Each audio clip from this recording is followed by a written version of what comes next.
welcome, my friends. First, thank you very much for all the really positive reaction to last week's episode, the conversation with my mother on Psalm 23. An enormous reaction, and thank you very much. And I know my mum was very grateful for it too. It was a great birthday present, and we intend to make one or two, a couple of other short conversations to follow up.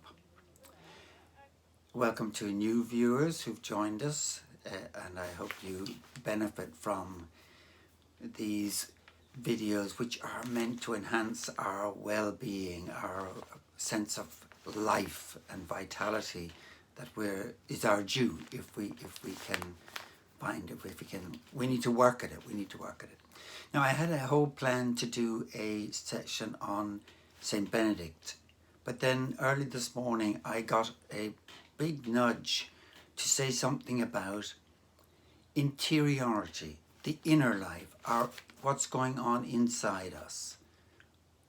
That was where I was pushed. And part of the reason I was pushed is because of this headline that was in the Independent, a few Sundays ago. More and more children are taking antidepressants. What's going on?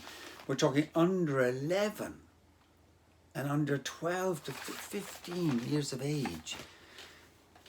What is going on with people? Now, I don't think this is a new issue.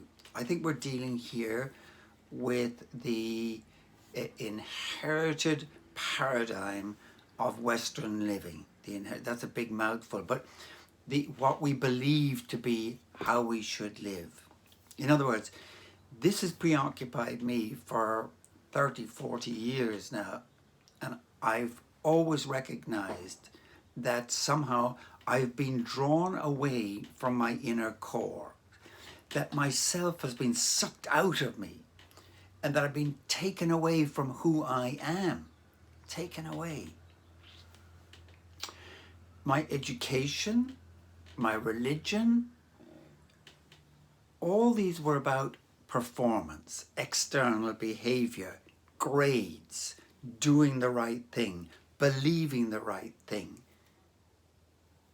They taught us all about Beatles and the Bible and Latin verbs and French verbs, but as to the most important part to me, what was going on my insides, there was never a mention, neither in my education nor in my religious formation, which seems astounding. It was only later I was to realize that religious formation, or the clerics and religious, they had an interior life that they had to cultivate. The rest of the pundits got devotions to do and attend to, but no guidance as to what to do about the inner life. Now, I was lucky to come across authors who began this exploration, and it's only recently, in the last 100 years, 150 years, D.H. Lawrence, his writing was exploring the wonderful article, The Novel and Feelings. Freud, Jung, Joyce's Ulysses. As I said before, it's an excavation of his insides out on the page. I read it, Ulysses, but I didn't understand it, but I felt it in my body because that's what it was exploring. So we have pioneers of the inner world, the inner space, but we're not getting access to them. And so I have known this and have worked to try and reconnect with my own insides, my own interiority really hard, through my dreams, through journaling, through the drawings I've shown you before.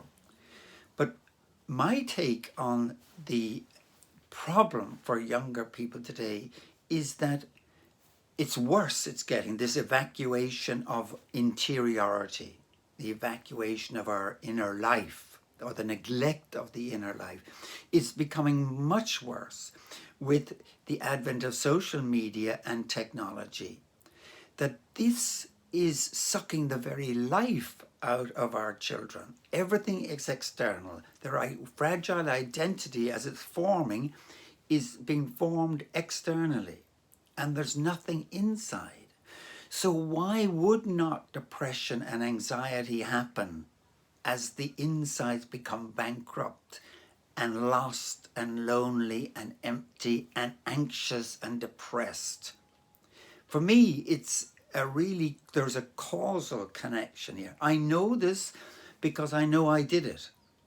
Depression is an enforced period of reflection. You won't stop, you won't connect with your insides, your soul. We used to call it our soul. That if you won't do it, then depression, anxiety is almost inevitable. It's a natural reaction, it's not unnatural. And the cure for this is not to give it a pill, is not to numb the children. It's a disaster.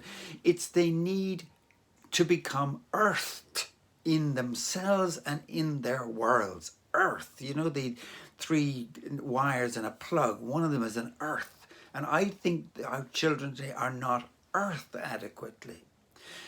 And that in our education and in our religion, we desperately need a new pedagogy, a new teaching of interiority, a new education for the inner life, that which is most sacred in us, that which is most vital, where our vitality comes from, that which is ourself. We need to reconnect with it.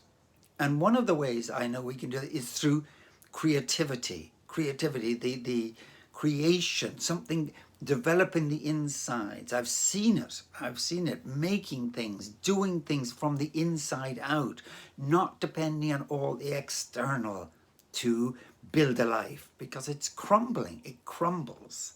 So that's the urgent message I got to send out this week, and I hope it lands, because we have a huge job to rescue a generation of younger people who don't know that they're being led down this false trail to life.